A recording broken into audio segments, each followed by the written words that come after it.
পিতামহকে দ্রৌপদী সরসজ্জায় প্রশ্ন করেছিল, পিতামহ আপনি এখন ধর্মের উপদেশ দিচ্ছেন কেন? সেদিন আপনি নীরব ছিলেন, সেদিন আপনার ধর্মবুদ্ধি কোথায় ছিল? যখন দুঃশাসন আমার বস্ত্র ধরে আর এভাবে বস্ত্র হরণ করছিল, সেদিন আপনার ধর্মবুদ্ধি কোথায় ছিল? কথাটি একটু ধ্যান দিতে হবে। দ্রৌপদীকে শুনিয়েছিল পিতামহ, আমি পাপীর অন্ন পেয়েছিলাম, দুর্যোধনের মতো পাপীর অন্ন পাওয়াতে আমার বুদ্ধি তমগুণাক্রান্ত হয়েছিল, ধর্মবুদ্ধি লোপ পেয়েছিল। এ দেখুন, অন্নটা এই জন্য সবখানে সবার কাছে পাওয়ার কথা বলা নাই। এই কথা বললেই তো বলবেন আপনারা বৈষ্ণবদের গোড়ামি। গোড়ামি না, ভীষ্মর মুখে শুনুন। এই পাপের পথে, অন্যায়ের পথে যে অর্থ রোজগার করা হয়, তার থেকে যে অন্ন খাওয়া হয়, ভীষ্মের মতো গঙ্গাপুত্র ভীষ্ম, তারও ধর্মবুদ্ধি লোপ পেল এই পাপীর অন্ন খাওয়ায়। এই সমর্পণ কাকে বলে? তো ভাগবতে কি বলছে শুনুন, গোস্বামীগণ কি বলছে শুনুন। এই শরণাগতি আসতে গেলে 6টি লক্ষণ বলেছেন, একটু ধ্যান দিতে হবে। আনুকূল্যস্য সংকল্প। দেখুন, ভগবানে মন সমর্পিত করে আত্মসমর্পণ, পূর্ণ সমর্পিত হতে গেলে আত্মনিবেদিত আত্মা হয়ে এই জীবন যৌবন ইহকাল পরকাল যা কিছু নিজস্ব সবকিছু তার চরণে পূর্ণভাবে, এই যে আত্মসমর্পণ, এই আত্মসমর্পণ করলেই কেবল আমরা নির্ভয় হতে পারি। একটু বলে রাখি, আনুকূল্যস্য সংকল্প বলবার পূর্বে, যদি জীবন ভগবৎ চরণে পূর্ণ নিষ্কপটে সমর্পণ করতে পারেন, আমি বলবো পৃথিবীতে তখনই কেবল আপনি নির্ভয় হতে পারবেন।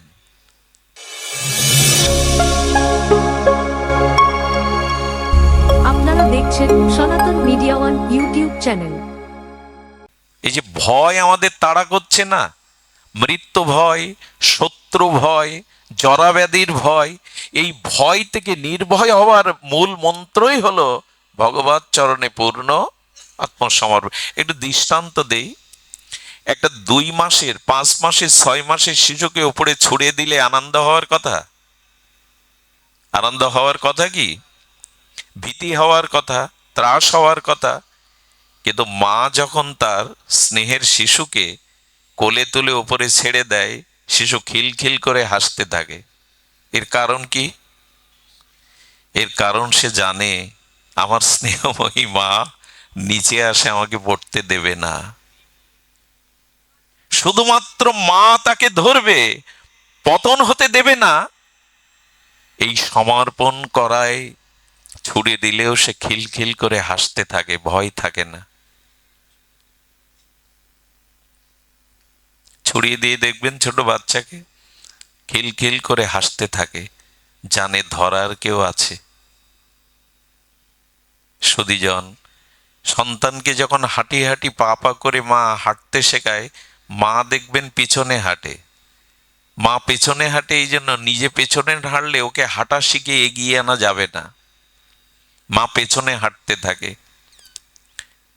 সন্তান পড়ে যাওয়ার উপক্রম হলে পড়তে দেয় না, মা গিয়ে জড়িয়ে ধরে। একটা স্নেহবতী, স্নেহবৎসলা মায়ের যদি সন্তানের প্রতি এই লক্ষ্য থাকে, তাকে না পড়তে দেয়, তবে ভগবান যে বলেছেন ন মে ভক্তা প্রণশ্যতি, আমার ভক্তের বিনাশ নেই, মা ভয় করো না, হ্যাঁ আমি তোমার পাপ তাপ মুছে দেব, এই বাণীর প্রতি আমরা সমর্পণ করতে পারবো না? কিছু মনে নেবেন না, বিশ্বাস আমাদের অন্য জায়গায়, কিন্তু ভগবানের এই বাণীর প্রতি আসেনি। আচ্ছা, যারা ক্ষৌর কর্ম করতে যায়, আমরা গলায় কি ধরে? ওরা খুর ধরে।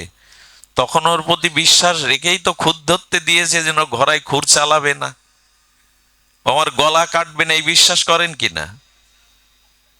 খুরের সামনেও বিশ্বাস করলেন আমার গলায় খোর বসিয়ে দেবে না। আর ভগবানের এই বাণীর প্রতি বিশ্বাস এলো না, আমাতে সমর্পণ হও, তোমার আর চিন্তা নেই, আমি তোমার দায়িত্ব নিলাম, এই বিশ্বাস নাই। যারা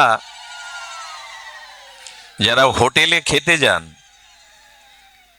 হোটেলে ওই খাদ্যের মধ্যে কি দেওয়া এটা আমরা জানি না, কিন্তু বিশ্বাস করি তো যে এই খাদ্যে বিষ। অজানায় খাচ্ছেন তবু তাকে বিশ্বাস করলেন। আচ্ছা, ডাক্তার যখন ওটিতে গিয়ে ছুরি বুকের কাছে ধরে, বিশ্বাস করেন তো যে এই ডাক্তার সুস্থ করার জন্যই ছুরি বুকে চালাচ্ছে? ওই তখন তো অবিশ্বাস করেন এ আমাকে মেরে ফেলবে। পরিবহনে যখন ঢাকায় যান, ওই ড্রাইভার কোন বংশে জন্মেছে, বিএ পাস কি এমএ পাস, এসব খোঁজ নেন। বিশ্বাস আছে এই ড্রাইভার আমাকে রাজধানীতে ড্রাইভার। আজ আমাদের এত ভয় কেন? নির্ভরতা নাই। আমাদের রাজস্থানের রাজপুত, তখন ব্রিটিশ আমল, ইউরোপ থেকে বিয়ে করে, বাঙালি মেয়ে বিয়ে করেছে, জাহাজে করে আসছে ভারতবর্ষে। উতাল পাতাল তরঙ্গে জাহাজ ডুবো ডুবো, বিপদ সংকেত সাইরেন বাজিয়ে দিয়েছেন, জাহাজ যে কোনো মুহূর্তে ডুবে যেতে পারে। এই রাজপুত, তার কোমরে তলোয়ার, খাপের মধ্যে তলোয়ার, কিন্তু এরা বড় ভগবত বিশ্বাসী, ভগবানের ধ্যানে বসে গেছেন। নবপরিণীতা বধূ, সুন্দরী বধূ ডাকছে, লোক বাজবার চেষ্টা করছে, আপনি চোখ বন্ধ করে ধ্যান করছেন, উত্তর দিচ্ছে না। যখন বারবার এই প্রশ্ন করছেন, খাপ থেকে তলোয়ার বের করে ওর গলে ধরেছে, নবপরিণীতা বধূর গলে। তোমার ভয় হচ্ছে আমি তলোয়ারই ধরেছি? বলে ভয় হবে কেন, আপনি তো আমার জীবন দেবতা, পতি, আপনি আমার গলা কাটতে পারেন না। বলে ধারালো তলোয়ার গলে ধরলেও যদি তোমার বিশ্বাস থাকে যে আমি তোমার পতি দেবতা, আমি তোমার গলা কাটতে পারি না, আমার একজন পতি আছে, আমি তার বিশ্বাসেই বসে আছি এখানে। ওই দিন জাহাজ ডুবিনি। ভরসাটা তো করুন। এত ভয়, এত যন্ত্রণা কেন? বারবার এই জন্ম মৃত্যু চক্রে, এই ভয়ের মধ্যে, মৃত্যুর অভিশাপের একটাই কেবল, মামেকং শরণাং ব্রজ, তার চরণে যথাযথ শরণাগতি আসছে না। শরণাগতির লক্ষণ আমরা পরে বলছি। এটা ছাড়া উপায়ও নেই বর্তমানে, এটা ছাড়া কোনো উপায়ও নেই। একবার এরকম জাহাজ জাহাজ ডুবু ডুবু অবস্থা, কিছু কিছু ঘটনা ঘটে পৃথিবীতে, আমাদেরকে দৃষ্টান্ত রূপে আনতে হয়। সবাই যখন ত্রাহি তারাহি করছে, একটা 5 বছরের বালক আনন্দে খেলছে। সবাই ত্রাস হলে তো বাচ্চাদেরই ভয় লাগার কথা। তাকে গিয়ে একজন বলছে তোমার ভয় করছে না? বলো না তো। বলে কেন? বলে এই জাহাজটা যে চালাচ্ছে সে আমার পিতা, আমার বাবা, আমার ভয় কিসে? আমি জানি আমার বাবা আছে। পঞ্চপাণ্ডবের একটা আঙুল কাটতে পারতো না? ওরা 100 ভাই মারা গেল, পঞ্চপাণ্ডবের একটা পা ভাঙলো না? বলো ভাঙবে কি গো, সমর্পণ করে দিয়েছেন তো গোবিন্দকে, ওদের ঠ্যাংকে ভাঙবে? নমে ভক্তা প্রণশ্যতি, আমার ভক্তের বিনাশ নাই। গীতার এই মহাবাণী, ভগবানের এই দিব্যবাণী, কোথায় আমাদের আস্থা, কোথায় আমাদের বিশ্বাস? এই জন্য এই সংঘর্ষময় পৃথিবীতে, এই উত্তপ্ত পৃথিবীতে, এই জরা ব্যাধি মৃত্যুর ভয় কবলিত জীব আমরা, আমরা ক্ষুদ্রা থেকে অতি ক্ষুদ্র। আমাদের উচিত হলো একমাত্র ভগবানের এই শরণাগতি নেওয়া। শিশু যদি একবার মায়ের স্তনে দুগ্ধ পান করে মায়ের স্নেহের বুকে উঠতে পারে, এই শিশুকে কে ভয় দেবে? পৃথিবীতে এমন কোন শক্তি নাই, মাতৃস্তনে পানরত স্নেহময়ী মায়ের বুকে সন্তান উঠলে তাকে কে ভয় দেবে? ভয় পায় না সে। ভগবানের চরণে নিজেকে সঁপে দিন। দায়িত্ব আপনার নয়, দায়িত্ব তার। আমরা যাদের প্রতি ভরসা করি কেউ এগিয়ে আসবে না। রাজা, মন্ত্রী, অর্থশালী, বিত্তশালী, তারা নিজেরাই নিরাপদ নয়। আরে দেবতারা আপনাকে কি অভয় দেবে? দেবতারাও নিরাপদ নয়, ওষুধদের দ্বারা তারাও স্বর্গরাজ্য হারায়। তা কার কাছে আপনি নিরাপত্তা চাইছেন? কথাগুলো একটু জোর হয়ে যাচ্ছে, যাতে হৃদয়ে কথাগুলো স্পর্শ করে, তারাও নিরাপদ নয়, তারাও মৃত্যু কবলিত, তারাও স্বর্গরাজ্যচ্যুত হয়। কার কাছে যাব? ভগবানের শরণাপন্ন হন। এটা ছাড়া দ্বিতীয় কোনো পথ খোলা নেই। শরণাগতির 6টি লক্ষণ সাধুমুখে যতটুকু শুনেছি, শ্রীগুরু মুখে, আমাদের ছোট পণ্ডিতের মুখে তার সামান্য একটু তুলে ধরি। আনুকূল্যস্য সংকল্প, এটি শরণাগতির 6টি লক্ষণের প্রথম লক্ষণ। এক এক করে একটু শুনুন। ভগবানের প্রীতি সুখকর সেবা তাৎপর্যময় অনুকূল বিষয়কে গ্রহণ করতে হবে। আপনি যে আরাধনা করছেন, আপনি যে দীক্ষা শিক্ষা নিয়েছেন, ফুল জল ভগবানকে অর্পণ করেন, এটা তার অনুকূল সেবা হচ্ছে তো? তাতে তিনি সুখ পাচ্ছেন তো? তাতে তার আনন্দ হচ্ছে তো? শরণাগতির এটাই লক্ষণ। আনুকূল্যস্য সংকল্প, অর্থাৎ ভগবানের অনুকূল বিষয়গুলিকেই আমি কেবল গ্রহণ করব, যাতে তার প্রীতি হয়, সুখ হয়, তিনি আনন্দ পান।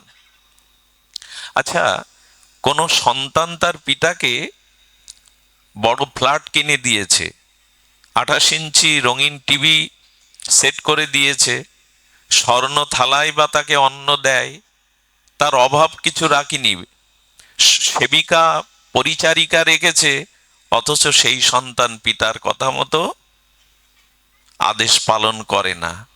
এতে পিতার এই জাতীয় ব্যবস্থা করেও পিতা মনে মনে সুখী হবে তো আপনার প্রতি? পিতা চায় আমার আদেশ নির্দেশ আদর্শ মতো আমার সন্তান পরিচালিত হোক। আপনি পিতার আদেশ মানেন না, অথচ পিতার সুখের জন্য সব ঘর ভর্তি করেছেন, এতে পিতার সুখ হয়? ভগবানের জন্য বললেন, আমার অনুকূল বিষয়গুলিকে গ্রহণ করো,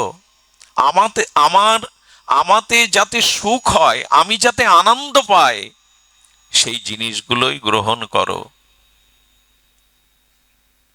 আমরা সেদিকে লক্ষ্য করি তো যে তিনি কিসে খুশি হন, তিনি কিসে আনন্দ পান? গোবিন্দ বলেছেন, আমি সব থেকে আনন্দ পাই কখন জানো? যখন তোমরা সংসারের পিছনে না দৌড়ে আমার পিছনে দৌড়াও। এই যেমন আপনারা ঘর বাড়ি ফেলে এই শীতার্ত রজনী ছেড়ে দৌড়েছেন গোবিন্দের পিছনে, এই সময়টাই ভগবানের আনন্দ হয়। আর কখন আনন্দ হয়? যখন সাধুগণ মিলিত হয়ে শ্রী ভগবানের অসমাদ্য মাধুর্যময় নাম রূপ লীলা কথা শ্রবণ কীর্তন হয়, তখনই ভগবানের সব থেকে বেশি আনন্দ হয়।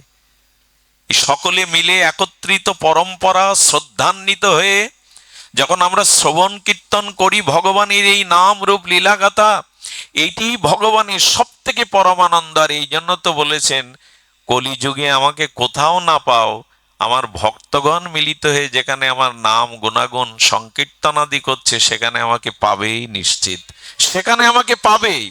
অন্যখানে না পেতে পারো, এইখানে পাবে। নিজে মুখেই তো বলেছেন, নাহাং বসামি বৈকুণ্ঠে যোগিনং হৃদয়ং নচ মদ ভক্ত যত্র গায়ন্তি তত্র তিষ্ঠামি নারদ। বৈকুণ্ঠে ভগবানকে সবসময় পাবেন না, যোগীদের হৃদয়ে ধ্যানের সময় তিনি থাকেন, সব সময় থাকেন না। কিন্তু আমার প্রিয় ভক্তগণ, শুদ্ধ ভক্তগণ একত্রিত হয়ে যেখানে আমার নাম রূপ গুণাগুণ করছে, সেখানে আমাকে পাবেই, এটা নিশ্চিত। আচ্ছা, আপনি আজ সন্ধ্যা 7টায় কোথায় থাকবেন, এটা আপনার বাড়ির মানুষজন বলাটা নিশ্চিত হয় না আপনি নিজে মুখে বললে নিশ্চিত হয়? আপনি আর সন্ধ্যা 7টায় কোথায় আপনাকে পাওয়া যাবে, আপনি নিজ মুখে বললে যতটা নিশ্চিত হওয়া যায়, আপনার অন্যান্য জন বললে, পরিবারজন বললে তাকে নিশ্চিত হওয়া যায়? তো গোবিন্দই তো নিজে মুখে বললেন, কলিকালে আমাকে বৈকুণ্ঠেও সবসময় পাবে না, যোগীদের হৃদয়েও আমাকে সবসময় পাবে না, আমার ভক্তগণ মিলিত হয়ে যেখানে হরি কথা গুণাগুণ করছেন, সেখানেই তুমি আমাকে পাবে, ওইখানেই খুঁজো। এই জন্য যখন সকলে আমরা হিংসা ভুলে পারস্পরিক শ্রদ্ধাবোধের দ্বারা ভগবানের গুণগাথা শ্রবণ করি, তখনই ভগবান আনন্দ পান। এই জন্য সাধুসঙ্গ হরিকথাই হলো ভগবানের এই আনুকূল্যময়ী, প্রীতিময়ী, সুখময়ী, এই বিধানটাই আমাদের গ্রহণ করতে হবে।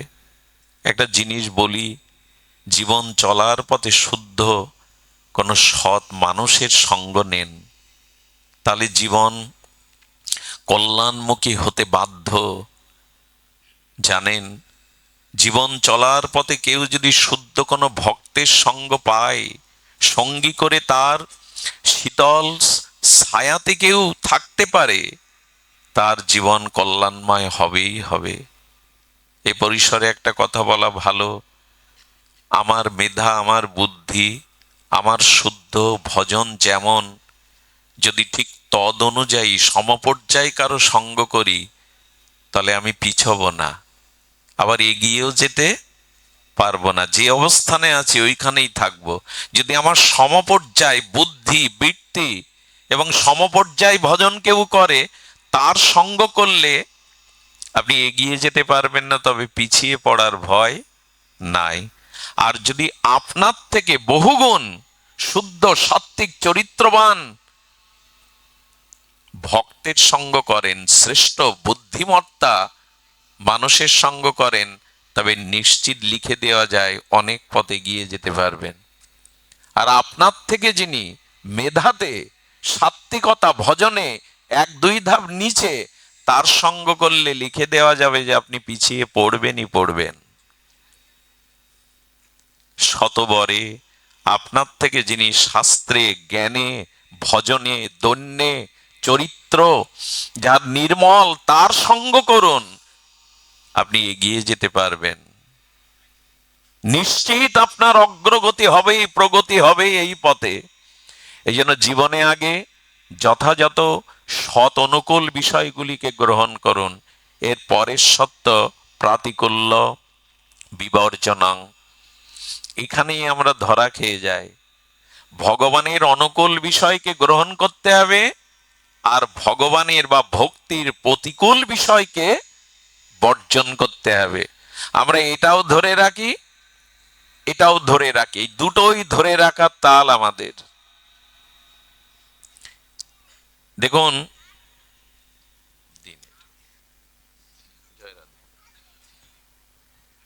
এখন ব্যাসাসনে প্রণাম করেন না বাবা, বাবা জয় শ্রী সুধীজন। হ্যাঁ, ধ্যান দিন, লক্ষ্য করুন, প্রাতিকূল্য মানে প্রতিকূল, ভক্তির বা ভগবানের শরণাগতির প্রতিকূল বিষয়গুলোকে আপনাকে বর্জন করতে হবে। জীবনে যদি কখনো ভগবত প্রতিকূল সঙ্গ বস্তু কাছে রাখেন, ভক্তি বিনষ্ট হবেই। ধ্যান দিন শব্দটার দিকে। ভক্তি বা ভগবানের প্রতিকূল কোনো বিষয় যদি আপনার কাছে থাকে, বস্তু, বিষয়, যে কোনো বিষয়, পতন নিশ্চিত, পিছিয়ে আপনি পড়বেন। কথা বলতে হয়, আজকের সমাজ বিজ্ঞানীরা তাদের গবেষণা দ্বারা দেখছে ভক্তির প্রতিকূল বিষয় এখন আমাদের পকেটেই। ভক্তির প্রতিকূল যে বিষয়, তা এখন দূরে না। আমি একটা কথা প্রায় বলি, ভগবান শ্রীকৃষ্ণ তার মুরলী খুব ভালোবাসতেন। এত ভালোবাসতেন যে শয়নের সময় উনি বুকে করে বাঁশি রাখতেন। ঘুমের মধ্যে মা যশোদা বাঁশি ছাড়াতে গেলে ওটা ছাড়াতে দিতেন না। ঘুমের মধ্যেও গোবিন্দ তার মুরলী বংশী ছাড়তেন না। আসলে বাঁশির একটা মহিমা আছে, ভগবান শঙ্করই বংশী রূপে গোবিন্দের অধরে এসেছিলেন। এই বংশী সাধারণ নয়, রাধারানীকে উতলা করে, রাধারানীকে এক আকর্ষণে এই বংশীর ধ্বনিতে মাতাল করে দেয়, মর্ত করে দেয়। বাঁশি তো রাধা ছাড়া আর কিছু বলে না। গোবিন্দের হাতের এই বংশী, বাঁশরি, মুরলী সাধারণ নয়। তো বলছেন গোবিন্দ শয়নেও মুরলী ছাড়তেন না। এখন আমরাও এখন ঘুমেতে একটা জিনিস ছাড়ি না।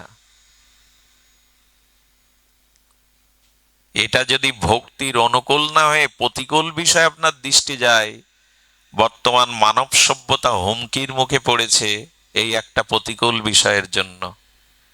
শতকরা বাংলাদেশে যুবক যুবতী যারা 30% তারা মানসিক রোগগ্রস্ত, শুধু এই একটা কারণে। সমাজ বিজ্ঞানীরা চিন্তায় পড়ে গেছে, কিন্তু করবেন কি? মোবাইল তুলে দিবেন? কোম্পানিগুলো বন্ধ করবেন? না। আকাশ থেকে বৃষ্টি হলে বৃষ্টি বন্ধ করতে পারবেন? ছাতা ধরুন, যাতে বৃষ্টিতে ভিজে না যান। অর্থাৎ ছোটবেলা থেকে সন্তানদের সুসংস্কার দিন, যাতে ভগবানের বা ভক্তির প্রতিকূল বিষয়কে সে যুদ্ধ করতে পারে। বৃষ্টি থামানো আপনার আমার কাজ নয়, ওটা আমরা থামাতে পারবো না। বৃষ্টিতে যাতে ক্ষতিগ্রস্ত না হয়, ভিজে না যায়, ছাতা ধরতে শেখান। অনেক রাষ্ট্রেই এখন ঘোষণা করছে যে 12 বছরের আগে তাদের হাতে এগুলি না দেওয়া। মাঝে এক ডাক্তারের সাথে কথা হচ্ছিল, বলে মঙ্গলজি আপনারা তো 10-এর সামনে, জনগণের সামনে যান, শিশুদের এখন ওই মারা খাওয়াতে গেলে মোবাইল দিয়ে, বলে এরা বোবা হয়ে যাবে, এরা স্মৃতিশক্তিহীন হয়ে যাবে, এরা জড় অথর্ব হয়ে যাবে। এগুলো বলুন আপনারা ভাগবত, এগুলো প্রয়োজন হয়েছে সমসাময়িক বিষয়গুলো বলবার। ভগবানের প্রতিকূল বিষয়গুলিকে শুধু কি সংসারী, শুধু কি যুবক যুবতী? রাজেন্দ্র প্রসাদ শাস্ত্রীজি, এই মূলক পীঠের অধীশ্বর, তিনি বললেন কত ব্রহ্মচারী সাধুর ব্রহ্মচর্য সাধুত্ব নষ্ট করে দিচ্ছে এই যন্ত্রটা। এই জন্য বৃষ্টি বন্ধ করার দরকার নেই, সংস্কার ধরুন, ছাতা ধরুন, সন্তানদের শেখান কোন বিষয়টাকে গ্রহণ করতে হবে। ওগুলো ছাড়া তো এখন মানব সভ্যতা অচল। এখন ওগুলি প্রয়োজন, কিন্তু সংস্কার দিন, যাতে ভগবানের প্রতিকূল, ভক্তির প্রতিকূল, চরিত্রের প্রতিকূল বিষয়গুলো সে গ্রহণ না করে। রামকৃষ্ণদেব বললেন কাঁঠাল ভাঙতে গেলে, খেতে গেলে তো আটা জড়াবে, কিন্তু ভালো করে তেল মেখে নে, অত জড়াবে না। তেমনি সংস্কার নিয়ে এই জিনিসগুলো ব্যবহার করো, তাহলে অত ক্ষতির কারণ হবে না। প্রতিকূল্য বিবর্জনং, প্রতিকূল বিষয়গুলোকে ছেড়ে দিন। কিন্তু আমরা কি আর এই বাণী মর্মর্ষে বুঝবো? নামযজ্ঞের আসরে ওঠার যদি 4-5টা বিড়ি খেতে হয় দিনে, তাহলে কি ছাড়লাম আমি? নাম করতে ওঠার আগে যদি 4-5টা বিড়ি টেনে উঠতে হয়, ওই জিউ ভাই নাম করতে হয়, ছাড়লামটা কি আমি?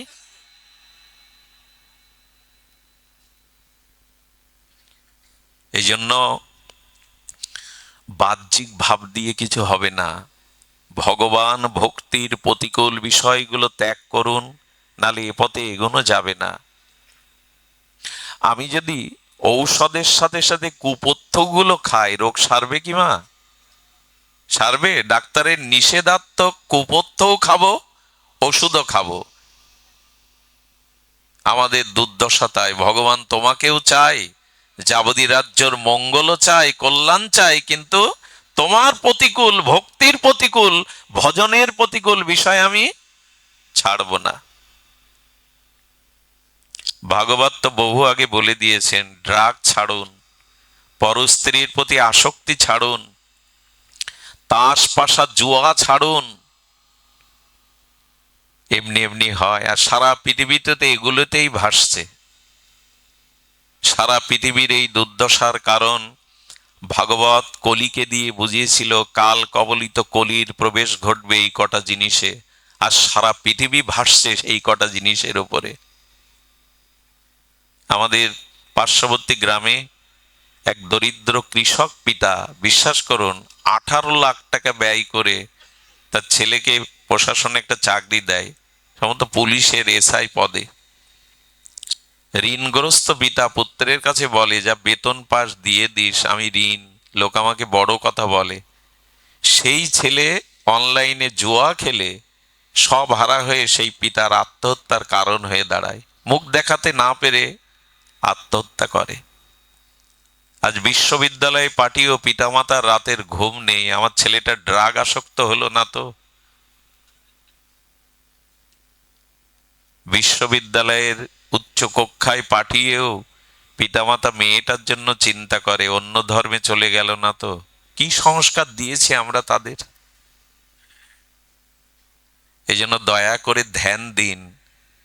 এই হাওয়ায় গা ভাসিয়ে শাস্ত্র মহাজনের বাণীকে লঙ্ঘন করে জীবন চালানো যায় না। সুখ চাও তুমি, ভোগ চাও তুমি, সুষ্ঠু কিছু করবে না। ও চাওয়া তো বাতুল চাওয়া, দুর্ভোগ ছাড়া জুটবে না। সুখ চাও, ভোগ চাও, সুষ্ঠু কিছু করবে না, শাস্ত্র মানবে না, ভাগবত মানবে না। ও চাওয়া তো বাতুল চাওয়া, দুর্ভোগ ছাড়া জুটবে না। কপালের দোষ দিয়ে লাভ নেই, ছেড়ে দাও। ভক্তি ভগবানের প্রতিকূল বিষয়গুলো ছেড়ে দাও।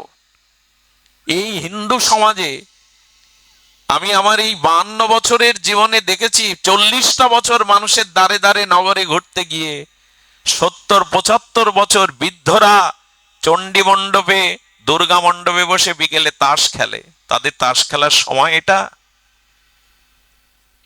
তাও মন্দিরের বারান্দায় বসে। এদের সময় এটা? কাকে কি বোঝাবেন? এই জন্য বললেন শরণাগতির মূল লক্ষ্য হলো প্রতিকূল বিষয়গুলিকে ছেড়ে দিন। ঔষধ এবং কুপোট তো একসাথে পাবেন না, এটি রোগ নিরাময় হবে না, আরো বেড়ে যাবে। প্রতিকূল বিষয়গুলো একদিনে ছাড়তে পারবেন না। ওই যে বললাম, সদ্গুরুদেবের দীক্ষা নিন, আশ্চর্য হতে হয়। সেটি হলো এই যে গলায় তুলসীর মালা, এই যে কপালে একটু তিলক, এগুলো কতভাবে বাঁচাই জানেন আমাদের। আচ্ছা, আমার মাথায় শিখা আছে, কপালে তিলক আছে, আমি যদি বাজারে সিডির দোকানে গিয়ে বসি, পাশের লোক কি বলবে আমাকে? সিনেমা হলে যদি ঢুকি, ওই শিখা টেন দিয়ে বলবে তোমার জায়গা এখানে না, তুমি এখানে কেন? এটা রক্ষা করে আপনাকে। আমার খুব ভালো লাগছে বিরাট কোহলির গলায় প্রেমানন্দ স্বামীজি তুলসীর মালা দেখে আমি অনেকটা আনন্দ পেয়েছি।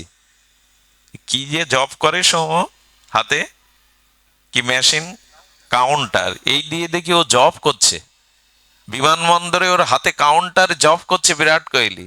এটা অবাক হওয়ার কিছু নাই। জীবনের একটা সময় এসে দেখবেন ভোগ বিলাস, অর্থ, যশ, খ্যাতি এগুলো তিক্ত হয়ে যায়। এক সময় হৃদয়ের আত্ম আনন্দের জন্য মানুষ খুঁজে বেড়ায় কোথায় প্রকৃত আনন্দ। শাহজাহানের মতো সম্রাট সপ্তম আশ্চর্য তাজমহল করেও শান্তি পায়নি।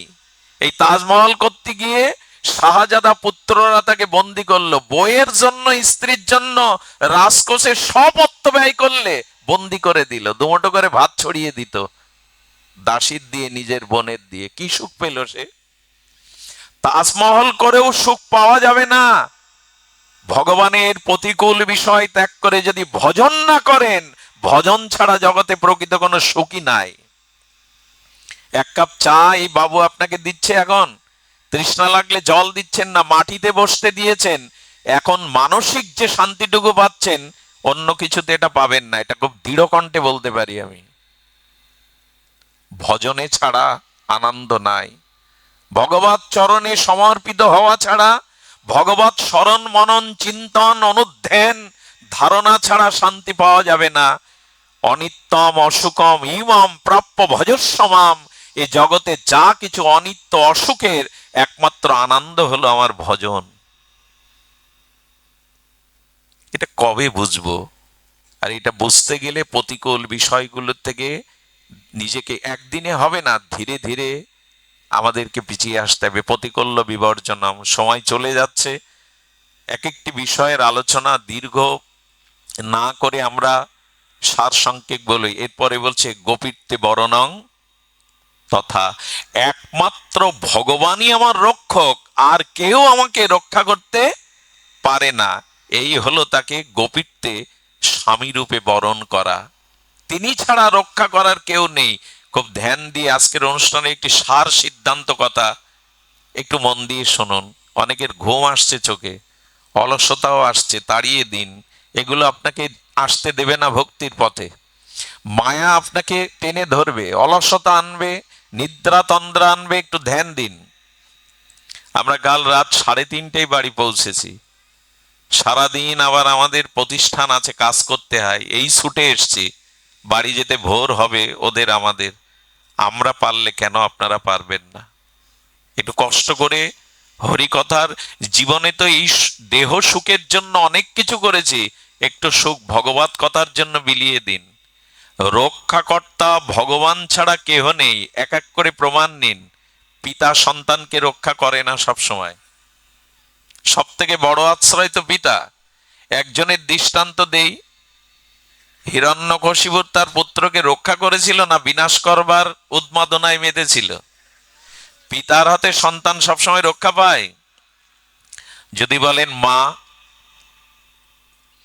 মা সন্তানকে সবসময় রক্ষা করে না, তাহলে ডাস্টবিনে কোনো বাচ্চার জীবন্ত লাশ পাওয়া যেত না। এর প্রমাণ কুন্তির মতো এই মহিষী রমণী কুমারী ব্যবস্থায় চালিতে করে ভাসিয়ে দিল কাকে? কর্ণের জীবন আজ এমন হলো কেন? মা তার কুমারিত্বের এই পরিচয় জগৎকে সমাজকে জানাবে না বলে কর্ণকে ভাসিয়ে দিল। মার কাছেও সন্তান কি পূর্ণ নিরাপদ? মালয়েশিয়ায় রাজমিস্ত্রির কাজ করে, ছোট বাচ্চা স্ত্রীর কাছে রেখে মোবাইলে বারবার বলে ছেলেটাকে যত্ন নিও, এই টাকা পাঠাচ্ছে, ওকে ভালো মন্দ খেতে দিও। স্ত্রী বা পুরুষ দুইজনই, স্ত্রীও বাইরে থেকে আসলে এই ঘটনা ঘটে, এটা শুধু স্ত্রী নয়। ওই স্ত্রী কি করে জানেন? পরপুরুষের হাত ধরে এই বাচ্চাটাকে কেটে বস্তায় পরে নদীতে ফেলে পরপুরুষের হাত ধরে চলে যায়। খুব অবাস্তব কথা বলছি কি? মার কাছেও সন্তান নিরাপদ নয়, বড় ভাইয়ের কাছে নিরাপদ নয়। সে কথা বিভীষণ বুঝেছিল লাথি খেয়ে। পর স্ত্রী জগৎজননী সীতাকে ফিরিয়ে দাও, এই কথা বোঝাতে গিয়ে রাবণ লাথি মারল 10-এর সামনে। ভাইও নিরাপদ নয়। আচ্ছা, দেবতারা, বলো দেবতারাও তোমার নিরাপত্তা দিতে পারে না? দেবতারা নিজেরই নিরাপত্তা নিজে পায় না। তারাও মা দুর্গার আদ্যাশক্তি শরণাপন্ন হয়েও তো অসুরদের কবল থেকে, মহিষাসুরের কবল থেকে নিজে রক্ষা পেল। তো তারা নিরাপদ নয় তো তারা আপনাকে কি নির্ভয়তা দেবে? সুধীজন, শুধু কি তাই? ব্রহ্মা নিজেও নিরাপদ না। এ দেখুন, আশ্রয় কার? মামিকং শরণং ব্রজ, এটি সাধারণ গীতার নির্যাস, গীতার ধ্রুব সঙ্গীত হলো এই মন্ত্র। একমাত্র আমার শরণ নাও। ব্রহ্মাও বেদ রক্ষা করতে পারেননি, অসুররা এক সময় ব্রহ্মার কাছে বেদও ছিনিয়ে নেয়। ব্রহ্মা বেদ রক্ষা করতে পারেনি। শঙ্কর ভগবানের অভিন্ন শিব, তবু এক সময় ওনার সরলতায় উনি ভেসে গিয়েছিলেন, তখনও রক্ষা করলেন ভগবান কৃষ্ণ। মনে আছে তো ভস্মাসুরের কথা? তপস্যা করার পরে বলছেন বর দিন। ভগবান শঙ্কর আতুসুর বললেন বর চাও, বলে যার মাথায় হাত দেব সে যেন ভস্ম হয়ে যায়। শিব বললেন তথাস্থ, বললেন তোমাকে দিয়ে রিহার্সাল শুরু হোক, তুমি মাথা বাড়াও। অর্থাৎ ওই অসুরের উদ্দেশ্য শিবকে ভ্যানিশ করে পার্বতীকে আর কৈলাসকে দখল করবে। শিব ঠাকুর তখন দৌড়াচ্ছে। ভগবান বিষ্ণুর কাছে, কৃষ্ণের কাছে গিয়ে বললেন দেখুন অবস্থা। বিষ্ণু সামনে এসে বললেন কি তোমার কি মাথা খারাপ? আরে উনি কখন কি কাকে বলেন, সরল প্রাণ, ওনার কথা বিশ্বাস করে নিলে? আচ্ছা, একবার পরীক্ষা করে ছোট ওনার পিছনে, এবার ছুটে ছুটে কষ্ট পাচ্ছ কেন? কিরকম পরীক্ষা? বলে তুমি মাথায় হাত দিয়ে দেখো, উনি বলেছেন বলে সত্য কি সত্য না এটা? বলে আপনারও তো বুদ্ধি ভারী, আমি হাত দেই আর আমি ভ্যানিশ হয়ে যাই। বলেন না, এক কাজ করুন, অভিশাপের তো একটা তাপ আছে, এক হাত দূরে একটু হাত দেন, যদি তাপ না লাগে তাহলে বুঝবেন অভিশাপ ঠিক না। যে হিটার কি মাথা যে তাপ লাগবে? ওই বুদ্ধি করে মাথায় হাত দিয়ে ওই ভ্যানিশ হলো। শিব ঠাকুর বললেন যাকে তাকে বরটার এরকম দিয়েন না। একমাত্র নির্ভয় স্থান গোবিন্দ চরণ, রাধারানীর চরণ, গৌর চরণ। রক্ষা করার আর কেহ নাই। সব থেকে বড় প্রমাণ কি জানেন মহাভারতের কাছে? যে কুলবধূ সতীসাধ্বী দ্রৌপদীর বস্ত্র ধরে টানছে দুঃশাসন, সেখানে কারা? নিজের শ্বশুর ধৃতরাষ্ট্র। সেখানে বিশ্বজয়ী পঞ্চপাণ্ডব, অর্জুনের মতো গান্ডীবধারী পিতামহ ভীষ্ম সেখানে দাঁড়িয়ে। কেউ এসেছিল দ্রৌপদীর বস্ত্র নিবারণের জন্য? দ্রৌপদী জগৎকে জানিয়ে গেল, জগৎ আমাকে দিয়ে শেখো, একমাত্র শ্রী ভগবান ছাড়া, গোবিন্দ ছাড়া আমাদের রক্ষা করার কেহ নেই।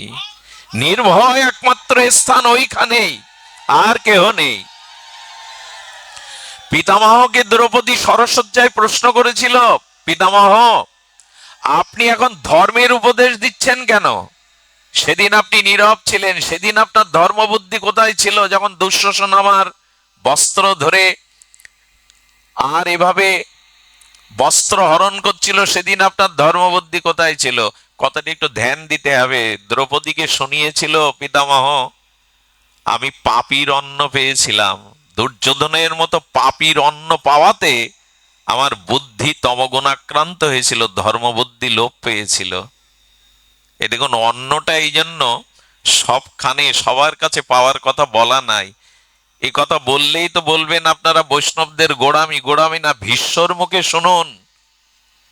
এই পাপের পথে, অন্যায়ের পথে যে অর্থ রোজগার করা হয়, তার থেকে যে অন্ন খাওয়া হয়, ভীষ্মের মতো গঙ্গাপুত্র ভীষ্ম, তারও ধর্মবুদ্ধি লোপ পেল এই পাপীর অন্ন খাওয়ায়।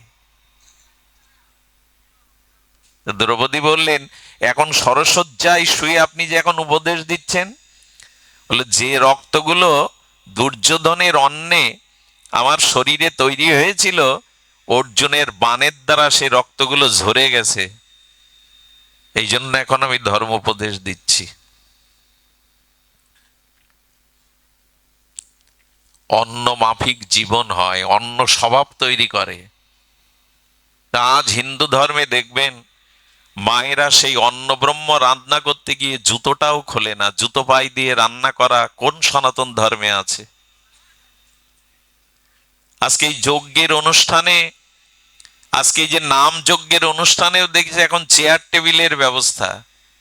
জুতো পায়ে দিয়ে প্রসাদ পাওয়া হচ্ছে। অন্নকে কখনো জুতো পায়ে দিয়ে পাওয়া যায়? জয় শ্রী রাধে। আপনারা ভালো থাকুন, সুস্থ থাকুন। আমি 3টি শরণাগতির কথা বললাম, আবার যদি ভগবান কৃপা করে আগামীতে আমরা 3টি